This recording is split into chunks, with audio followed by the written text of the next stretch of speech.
आज modern physics का छठा क्लास है। कल पाँचवीं क्लास में आप तो सबसे लास्ट टॉपिक पढ़े होंगे, वो था हाइजेनबर्ग का निश्चितता का सिद्धांत। हाइजेनबर्ग का निश्चितता का सिद्धांत के अनुसार से होता है कि किसी भी गतिशील कण का समकालीन एक ही साथ स्थिति या संवेग को माप नहीं सकते, जिसमें स्थिति और संवेग का गुणनफल हमेशा बड़ा या बराबर होता है h/2π के। उसमें किसी एक का मान 0 रखिएगा तो दूसरे का मान अनंत हो जाता है। तो 0 जो है वो निश्चित मान है, जबकि अनंत जो है वो अनिश्चित मान है। उसके आगे परमाणु एटम, परमाणु। तो जिस तरीके का पदार्थों के आधुनिक संरचना से यह ज्ञात है कि जितना भी पदार्थ बना होता है वो परमाणु का बना होता है और परमाणु से अणु का निर्माण होता है। परमाणु से अणु का निर्माण होता है।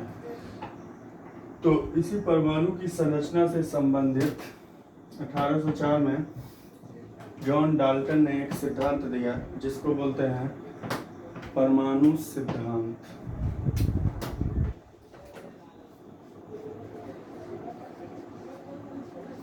परमाणु सिद्धांत, एटॉमिक थ्योरी। परमाणु सिद्धांत, चलिए परमाणु सिद्धांत के अनुसार से परमाणु सिद्धांत 1804 में जॉन डाल्टन के द्वारा दिया गया। इसमें बताया गया जो सिद्धांत था उसमें 5 बातें थी। सबसे पहला जो था वो कि किसी भी जो कण होता है या पदार्थ होता है उसका जो सबसे सूक्ष्मतम कण होता है उसको परमाणु बोलते हैं। किसी भी पदार्थ का सबसे छोटा कण परमाणु कहलाता है। किसी भी पदार्थ का जो सबसे सूक्ष्मतम मतलब हुआ सबसे छोटा कण जो होता है उसको परमाणु कहते हैं। दूसरा था कि एक ही पदार्थ का या एक ही तत्व का जो परमाणु होता है वो एक ही जैसा होता है, जबकि अलग अलग तत्व का परमाणु अलग अलग होता है।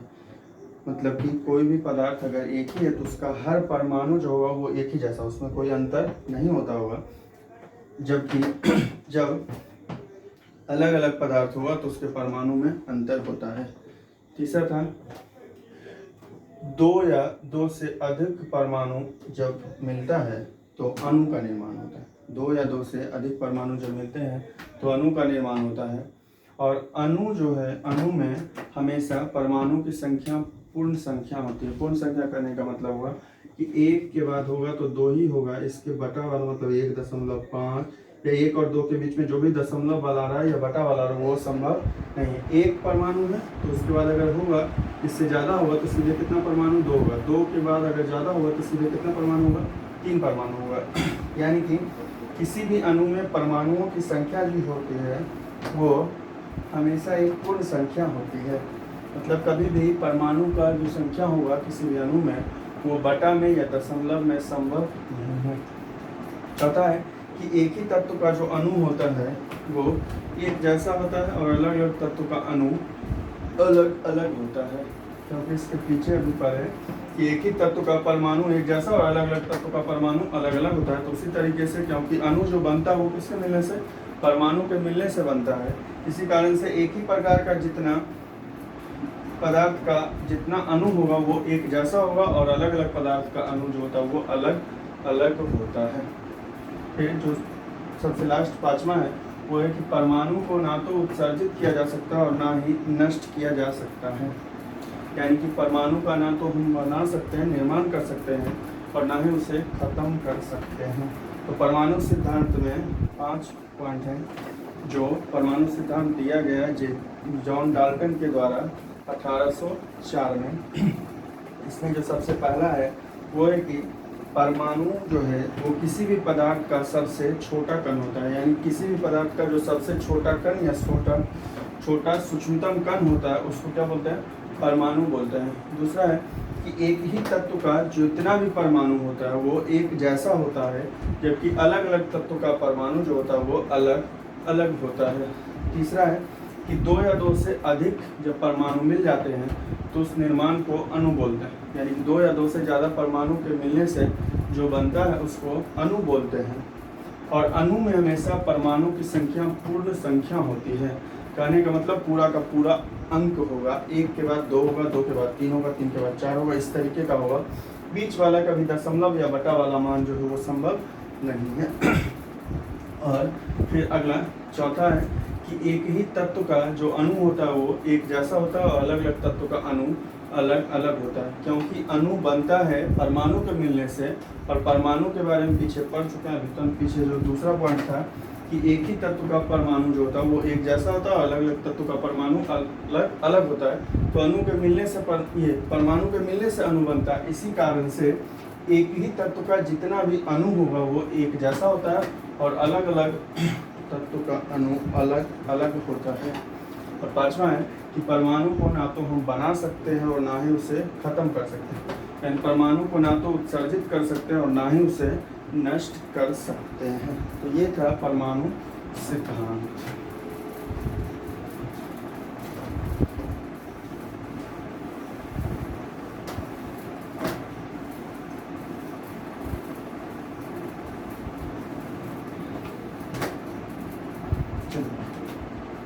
अब है इसी परमाणु सिद्धांत के आधार पे सबसे पहला जो परमाणु का मॉडल है वो था थॉमसन का परमाणु मॉडल।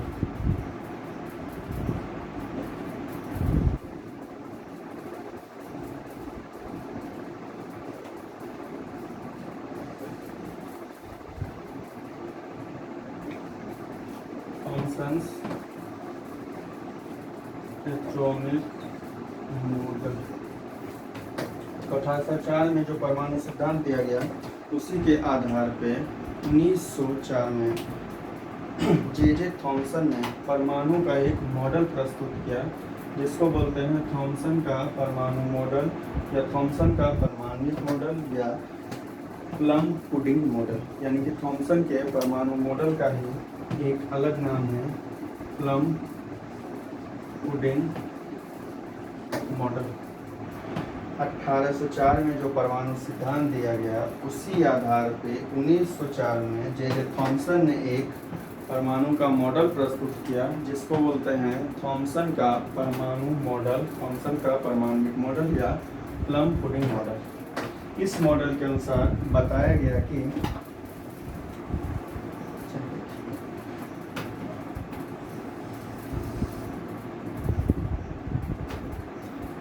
अगर ये परमाणु है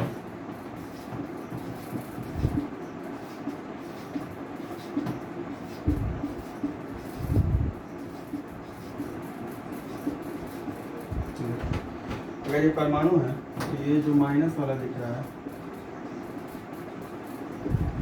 ये इलेक्ट्रॉन और ये जो बीच में जगह दिख रहा है कहीं भी वो धनावेशित कण। तो 1904 में जो जे थॉमसन के द्वारा मॉडल दिया गया उसके अनुसार था कि परमाणु जो है वो प्रत्यास्थ जेली का एक गोला है। जेली मतलब होता है जिसको आप दबा सकते हैं या खींच सकते हैं, मतलब जिसका आकार जो होता है वो बदल सकता है। उस प्रकार का एक गोला है जिसमें ऋणावेशित कण यानी कि इलेक्ट्रॉन जो होता है वो धनावेशित कणों के बीच में बिल्कुल उस तरीके से रहता है। ऋणावेशित कण जो इलेक्ट्रॉन धनावेशित कण के बीच में इस प्रकार से रहता है जैसे किसी तरबूज में उसका बीज होता है, फंसा हुआ रहता है। तरबूज अगर देखेंगे तो उसमें जो बीज फंसा हुआ रहता है बिल्कुल उसी तरीके से बताया गया कि किसी भी परमाणु में जिस प्रकार से तरबूज में उसका बीज फंसा होता है उसी प्रकार से परमाणु में इलेक्ट्रॉन धनावेशित कणों के बीच फंसा होता है तथा धनावेशित कण और ऋणावेशित कण की संख्या बराबर होने के कारण जितना इलेक्ट्रॉन है उतना ही धनावेशित कण होता है, मतलब जितना माइनस में उतना ही प्लस में होता है। इस कारण से परमाणु पर कोई आवेश नहीं होता है, यानी परमाणु जो होता है वो उदासीन होता है, परमाणु पर कोई आवेश नहीं होता है। क्यों नहीं होता है? क्योंकि जितना इलेक्ट्रॉन मतलब ऋणावेशित है, उतना ही इस पे धनावेशी कण होता है परमाणु के पास। तो दोनों की संख्या बराबर होने के कारण इस पर कोई आवेश नहीं होता, यानी कि आवेश जो होता है वो शून्य होता है। इसी कारण से इसको बोलते हैं उदासीन। परमाणु जो होता है वो उदासीन होता है। इसके साथ ही थॉमसन ने बताया कि जब अल्फा कण को किसी परमाणु पर बौछारित किया जाता है, अल्फा कण जो होता है वो आगे पढ़ना होगा, ऐसे धनावेशित होता है। अल्फा कण जो होता है वो धनावेशित होता है। तो थॉमसन के अनुसार बताया गया कि जब किसी परमाणु पर अल्फा कण को बौछारित किया जाता है तो अल्फा कण जो होता है कुछ कोण से, जो जितना अल्फा कण को उस पर बौछारित करते हैं उसमें से कुछ अल्फा कण जो होता है वो अपने पथ से किसी छोटे से कोण से विचलित होता है। विचलित मतलब अगर इस प्रकार आ रहा है तो वो अपने पथ से जो होता है वो मुड़ जाता है। थॉमसन के अनुसार, यानी कि थॉमसन के मॉडल में यह बताया गया कि जब किसी परमाणु पर अल्फा कण को बौछारित करते हैं, यानी कि इसको इस पर भेजते हैं, तो अल्फा कण जो होता है, कुछ ही अल्फा कण ऐसा होता है जो अपने पथ से विचलित होता है किसी छोटे से कोण से, मतलब अपने पथ से थोड़ा बहुत मुड़ जाता है। जबकि बाद में रदरफोर्ड ने अल्फा कण परिकीर्णन प्रयोग के आधार पर यह बताया कि कुछ अल्फा कण ऐसा भी होता है जो अधिक कोण से भी विचलित होता है, अधिक कोण से भी विचलित होता है। इसी कारण से जो है इस थॉमसन के परमाणु मॉडल को स्वीकार नहीं किया गया, यानी कि बाद में इस मॉडल को अस्वीकार कर दिया गया। क्यों स्वीकार कर दिया गया? क्योंकि थॉमसन के अनुसार ये बताया गया कि जब इस पे अल्फा यानी परमाणु के अल्फा कण को लाते हैं तो कुछ अल्फा कण जो होता है वो अपने पथ से किसी छोटे कोण से विचलित होता है, यानी कि मुड़ जाता है। जबकि रदरफोर्ड ने अपने अल्फा कण परिकीर्णन प्रयोग के आधार पर बताया कि जो अल्फा कण होता है उसमें तो कुछ छोटे कण से मुड़ता है, जबकि कुछ अल्फा कण ऐसा भी होता है जो अधिक कोण से भी अपने पथ से विचलित होता है। साथ ही साथ इस थॉमसन के परमाणु मॉडल में किसी भी तरीके का जो अलग अलग स्पेक्ट्रमी रेखा बनता है उसके बारे में बताया नहीं गया था। इस कारण से कुछ समय बाद इस परमाणु मॉडल को अस्वीकार कर दिया गया, यानी कि इसे माना नहीं गया। यही था थॉमसन का परमाणु मॉडल। तो थॉमसन का परमाणु मॉडल दिया गया कि 1904 में। थॉमसन का परमाणु मॉडल 1904 में दिया गया और उसमें ये बताया गया कि जो परमाणु होता है उसमें इलेक्ट्रॉन बिल्कुल उस प्रकार से धनावेशित कण के बीच में फंसा होता है जैसे किसी तरबूज में जो होता है वो उसका बीज फंसा होता है, यानी कि जो तरबूज का बीज है उसको इलेक्ट्रॉन समझ लीजिए और वो फंसा होता है बिल्कुल उसी तरीके से जैसे तरबूज में बीज फंसा होता है। ठीक, इस पे कोई आवेश नहीं होता। क्यों आवेश नहीं होता? क्योंकि जितना इलेक्ट्रॉन का संख्या होता है उतना ही धनावेशित कण होता है, यानी जितना माइनस में आवेश उतना ही प्लस में आवेश। इस कारण से इस पर कोई आवेश नहीं होता है, यानी कि उदासीन होता है। और इसके आगे ये बताया गया कि जब परमाणु पे अल्फा कण को भेजा जाता है तो कुछ अल्फा कण ऐसा होता है जो अपने पथ से विचलित होता है, लेकिन किसी छोटे से कोण से विचलित होता है। और ये विचलन किस कारण से होता है? क्योंकि अल्फा कण जो है वो प्लस वाला है और ये जो धनावेशित कण है वो भी क्या है? प्लस वाला। तो प्लस वाला के पास जब आएगा तो एक ही जैसा जब आवेश होगा दोनों पे तो कौन सा? प्रतिकर्षण बल होता है। ये जो विचलन होता है वो इस कारण से होता है क्योंकि अल्फा कण और ये परमाणु में जो धनावेशित कण होता है दोनों पे प्लस आवेश है और प्लस आवेश होने के कारण दोनों के बीच जो होता है वो प्रतिकर्षण होता है। एक आकर्षण मतलब जब उल्टा होता है, एक पे प्लस और दूसरा पे माइनस होगा, जबकि इसमें दोनों पे प्लस होता है। इसमें जो धनावेशित कण है उसमें भी प्लस और ये अल्फा कण भी जो होता है वो धनावेशित होता है। तो दोनों के बीच प्रतिकर्षण बल लगने के कारण कुछ अल्फा कण ऐसा होता है जो अपने पथ से किसी छोटे कोण से विचलित होता है। लेकिन बाद में रदरफोर्ड ने अपने अल्फा कण परिकीर्णन प्रयोग के आधार पर यह बताया कि कुछ अल्फा कण तो छोटे से कोण से विचलित होता है, साथ ही कुछ अल्फा कण ऐसा होता है जो अधिक कोण से भी विचलित होता है। इसी कारण से बाद में इस मॉडल को अस्वीकार कर दिया गया, यानी कि माना नहीं गया। इसके साथ ही इस मॉडल में जो अलग अलग तत्व का स्पेक्ट्रमी रेखा बनता है उसके बारे में भी कोई जानकारी नहीं थी। यह है थॉमसन का परमाणु मॉडल।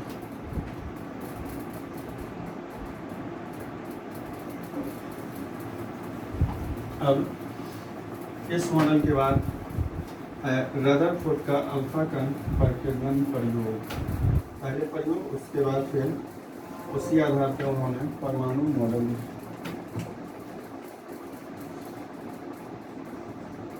रदरफोर्ड का अल्फा कण परिकीर्णन प्रयोग, रदरफोर्ड्स अल्फा पार्टिकल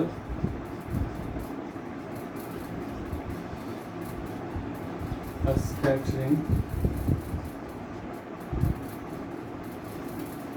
एक्सपेरिमेंट।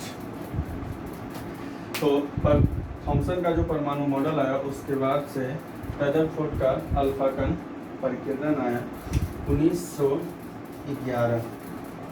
1904 में वो थॉमसन का मॉडल था, 1911 रदरफोर्ड का अल्फा कण परिकीर्णन प्रयोग आया। 1911 में रदरफोर्ड ने अपने साथी मार्स्टेन और गाइगर के साथ मिलकर एक प्रयोग किया, अल्फा कण परिकीर्णन प्रयोग, जिसके आधार पर उन्होंने फिर आगे चल के एक मॉडल दिया था जिसको बोलते हैं रदरफोर्ड का परमाणु मॉडल। फिलहाल अभी प्रयोग पढ़ना। तो इस प्रयोग में किया क्या गया था,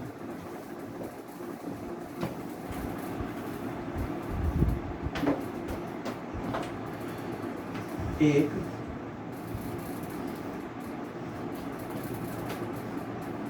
सोने की पन्नी या सोने की तार का लेके 10⁻⁸ मीटर पतले सोने की पन्नी या तार लिया गया। इसके बिल्कुल सामने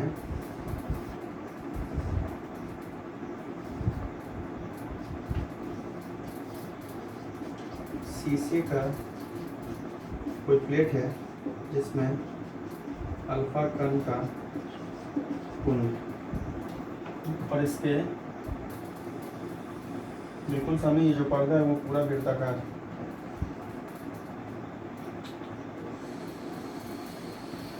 इसके बिल्कुल सामने एक जिंक सल्फाइड पर्दा लगा हुआ है जिसपे इसके गति को देखा जा रहा था, यानी ये किस प्रकार से गति कर रहा है।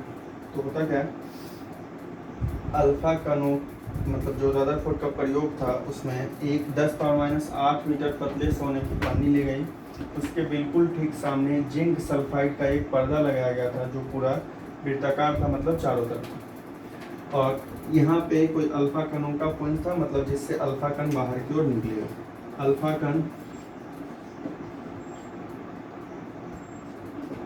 कण मान लीजिए यहाँ से निकलकर इस प्रकार से इस सोने की पन्नी पे आता है। तो होता क्या कि अल्फा कण जैसे ही आता है तो अधिकांश जो अल्फा कण होता है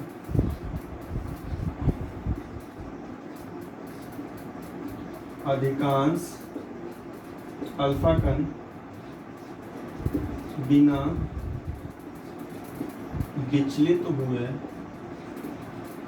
पर्दे पे सीधे पहुंच जाता है,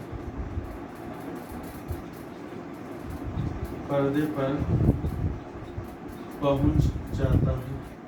तो अल्फा कण जितना यहाँ से चलता है उसमें से अधिकांश अल्फा कण जो होता है वो इस सोने की पन्नी से मुड़ता नहीं है, यानी कि यहाँ आने के बाद भी वो बिल्कुल सीधे चला जाता है। इस पर यानी इसका इस अल्फा कण पे अधिकांश अल्फा कण पे कोई प्रभाव नहीं होता है, जिसके कारण ये बिल्कुल सीधे पर्दे पर आपतित हो जाता है, यानी पर्दे पर सीधे पहुंच जाता है।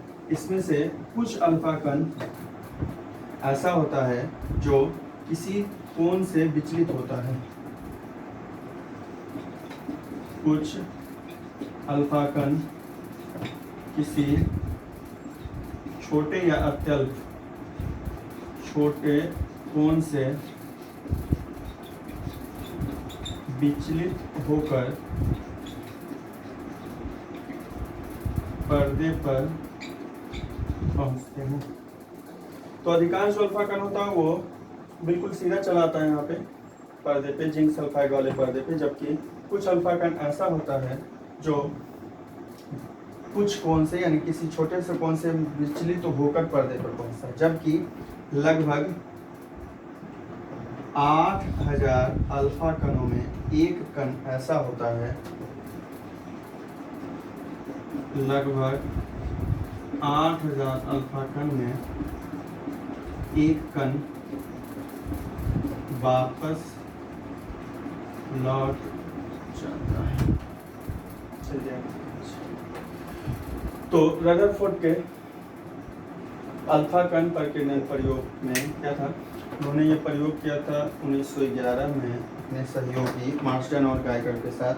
इसमें उन्होंने एक 10⁻8 मीटर पतले सोने की कोई पन्नी ली, उसके बिल्कुल ठीक सामने जिंक सल्फाइड का एक पर्दा, यानी कि एक पर्दा लगा हुआ था जिस पर लेपन था किसका, जिंक सल्फाइड का। इसके यानी कि सोने की पन्नी पर अल्फा कणों के पुंज से अल्फा कण को आपतित कराया गया।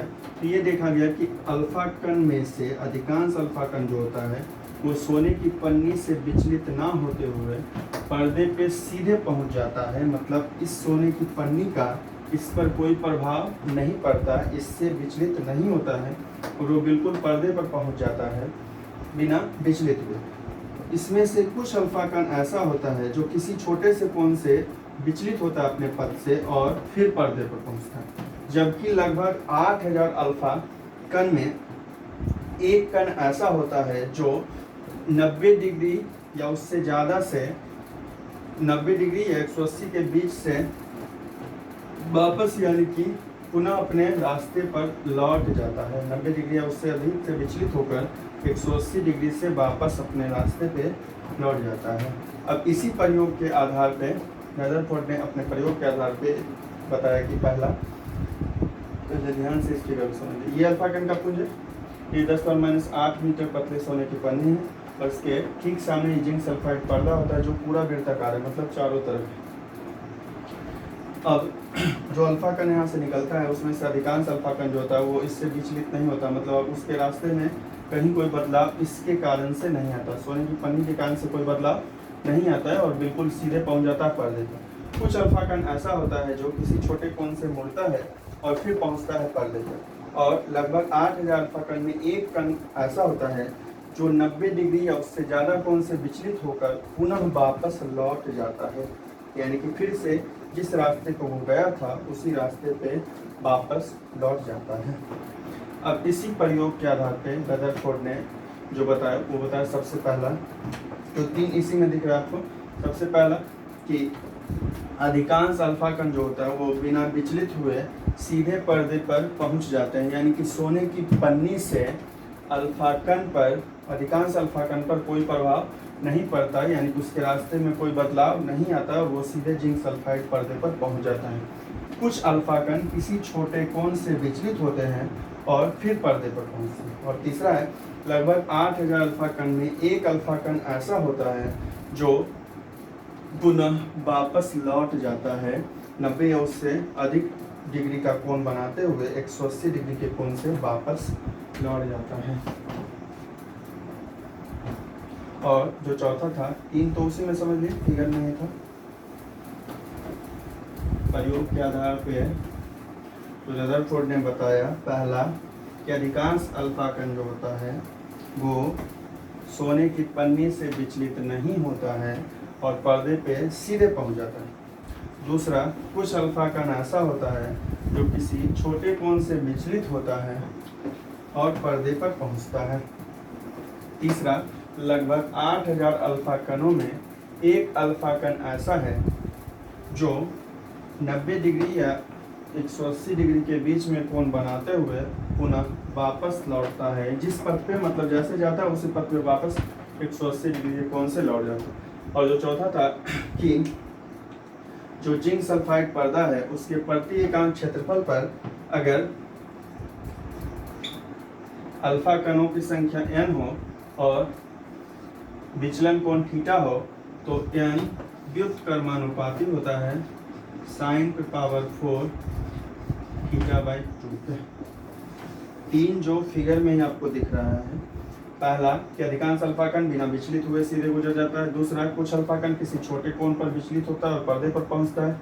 तीसरा, 8000 अल्फा कण में एक कण ऐसा होता है जो वापस लौट जाता है। और चौथा है कि अगर अल्फा कण के प्रति एकांक क्षेत्रफल पर अल्फा कणों ये क्या बोलते हैं जिंक सल्फाइड के प्रति एकांक क्षेत्रफल पर अल्फा कणों की संख्या n हो और उसका विचलन कोण थीटा हो तो n समानुपाती होता है 1/sin⁴ θ/2 के। ये है रदरफोर्ड का अल्फा कण परिकीर्णन प्रयोग जो इम्पोर्टेंट है, और इसी के आधार पे इसका जो है वो निष्कर्ष।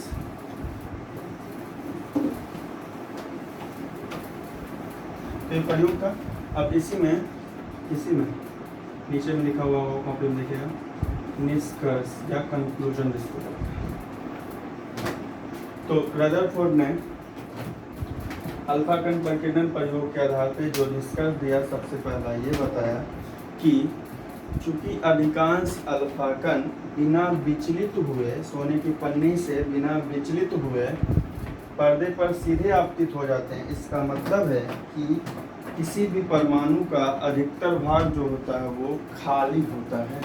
मतलब अगर ये परमाणु है तो अल्फा कण सीधे गुजर रहा है, इसका मतलब है कि इसे बीच में कोई रोकने वाला नहीं है, यानी कि अधिकांश जो परमाणु का भाग होता है वो रिक्त होता है, यानी कि खाली होता है। पहला निष्कर्ष ये है कि चूंकि अधिकांश अल्फा कण सोने की पन्नी से बिना विचलित हुए पर्दे पर सीधे पहुंच रहे हैं, इसका मतलब है कि ये कोई परमाणु जो होता है या जो परमाणु होता है उसका अधिकांश भाग रिक्त होता है, मतलब बीच में अल्फा कण को कोई रोका नहीं, इस कारण से वो सीधे क्या हुआ, पर्दे पर पहुंच गया।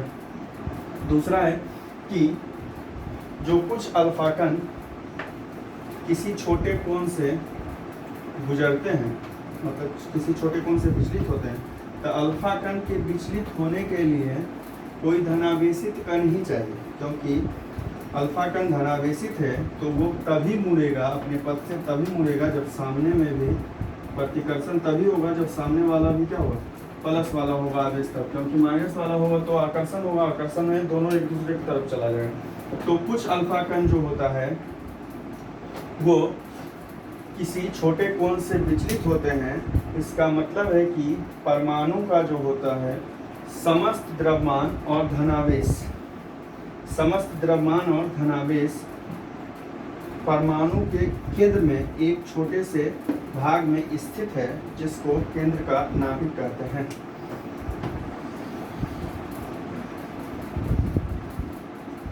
क्योंकि अगर इलेक्ट्रॉन होता तो अल्फा कण इलेक्ट्रॉन से कभी प्रतिकर्षित नहीं हो सकता, क्योंकि अल्फा कण धनावेशित होता है जबकि इलेक्ट्रॉन ऋणावेशित होता है, दोनों के बीच आकर्षण होगा तो दोनों एक दूसरे की तरफ चला जाएगा।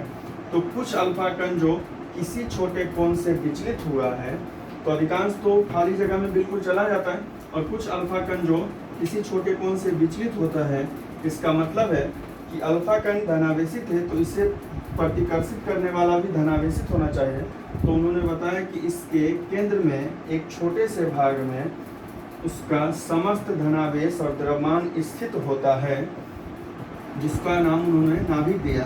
तो जो अल्फा कण किसी छोटे कोण से गुजर रहे हैं, इसका मतलब है कि वो नाभिक के करीब से गुजरते हैं, मतलब यहाँ आया बिल्कुल इसकी सतह पे और टकराने के बाद इस तरीके का गुजर रहे हैं। दूसरा ये था निष्कर्ष कि जो अल्फा कण किसी छोटे कोण से विचलित हो रहे हैं, इसका मतलब है अल्फा कण को विचलित करने के लिए कोई प्लस वाला ही चाहिए, और प्लस वाला आवेश जो है वो उसके नाभिक में स्थित है और कुल द्रव्यमान भी नाभिक में। इसी कारण से अल्फा कण जो किसी कोण से विचलित हो रहा है वो अवश्य ही नाभिक के बगल से, यानी कि नाभिक के करीब से गुजरा होगा। और तीसरा जो निष्कर्ष था कि जो अल्फा कण अधिक कोण से विचलित हो रहे हैं, मतलब सीधे वापस लौट जाता है 8000 में एक अल्फा कण, इसका मतलब है कि अवश्य ही ये बिल्कुल सीधे गया, क्योंकि अगर इसके बगल से जाएगा तो ये तिरछा होकर निकल सकता है, ये तिरछा, लेकिन यहाँ जाएगा तिरछा तो रहेगा, ये सीधा चला जाता है, और सीधा चले जाने का दोनों के बीच प्रतिकर्षण बल, क्योंकि यहाँ भी प्लस है और अल्फा कण पर भी कैसा प्लस होता है, तो ये भी प्लस और ये भी प्लस, इस कारण से पुनः उससे वापस लौटना पड़ता है। तो निष्कर्ष में तीन पहला कि अधिकांश अल्फा कण सीधे पर्दे पर पहुंच जाता है, इसका मतलब ये हुआ कि परमाणु का अधिकतर भाग जो था वो खाली यानी कि रिक्त होता है।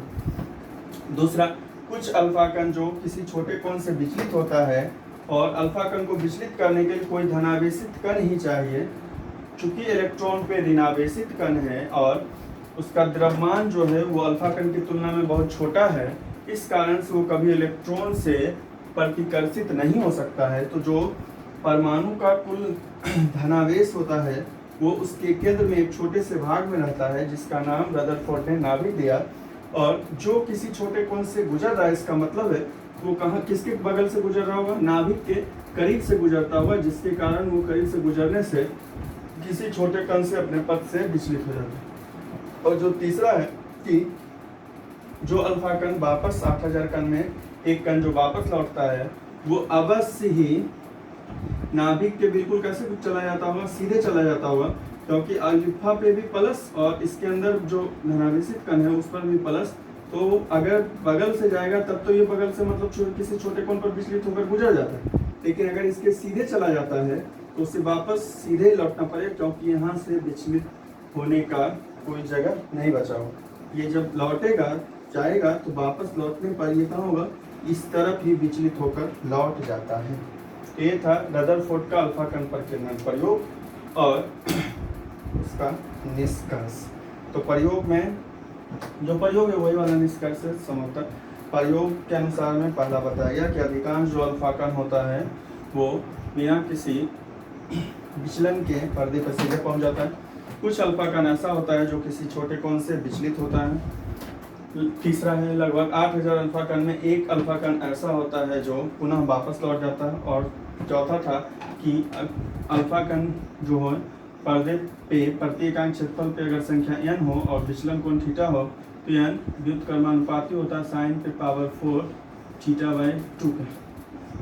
उसके आधार पर फिर निष्कर्ष था, चूंकि अधिकांश अल्फा कण जो है वो सीधे गुजर जाता है, इसका मतलब है कि परमाणु का जो अधिकतर भाग होता है वो खाली होता है, मतलब बीच में कोई नहीं रोका, बीच में कोई विचलित करने वाला नहीं मिला, इस कारण से वो क्या हुआ, बिल्कुल सीधे गुजर गया। दूसरा है कि जो कुछ अल्फा कण किसी छोटे कोण से गुजरता है, इसका मतलब है कि अल्फा कण को विचलित करने के लिए भी प्लस वाला आवेश चाहिए।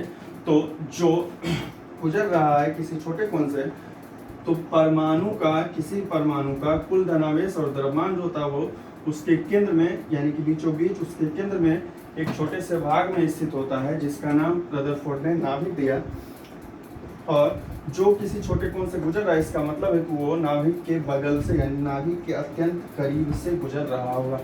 और तीसरा है कि जो सीधे गुजर जाता है, मतलब 8000 में जो एक वापस लौट जाता है, वो इस कारण से होता है क्योंकि ये नाभिक के बिल्कुल सीधे चला है, तो यहाँ से विचलन का कोई रास्ता नहीं है, इस कारण से ये वापस लौट जाता है। ठीक है, आगे इसी आधार पर है रदरफोर्ड का परमाणु मॉडल, जो कल देखते हैं। आगे वाला कॉपी वाला जो है वो पढ़ लीजिए, फिर आगे कल देखते हैं। पढ़ करिए तो बेहतर तरीके से सब कुछ समझ में आएगा। आगे